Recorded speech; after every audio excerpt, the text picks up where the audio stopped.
తెలంగాణను కరోనా భయపెడుతుంది. ఒకే రోజు 2 రోగులు చనిపోవడం ఆందోళన కలిగిస్తుంది. ఇటు కేసుల సంఖ్య కూడా పెరుగుతున్నాయి. అయితే కోవిడ్ JN1 పై ఆందోళన చెందాల్సిన అవసరం లేదంటున్నారు డాక్టర్స్. ఏ ఇంట్లో చూసినా జలుబులే. ప్రతి ఇద్దరిలో ఒకరు జలుబుతో ఉంటున్నారు. వాతావరణ మార్పుల కారణంగా వేగంగా స్ప్రెడ్ అవుతోంది.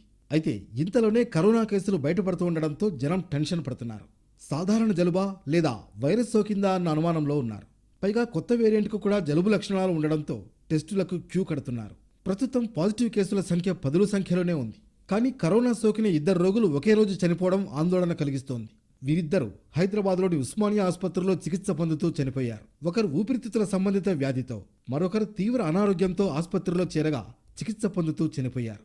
కోవిడ్ JN1 తేలికపాటి లక్షణాలతో రూపాంతరం చెందడం వల్ల ఎలాంటి భయాందోళన చెందాల్సిన పని లేదంటున్నారు డాక్టర్లు.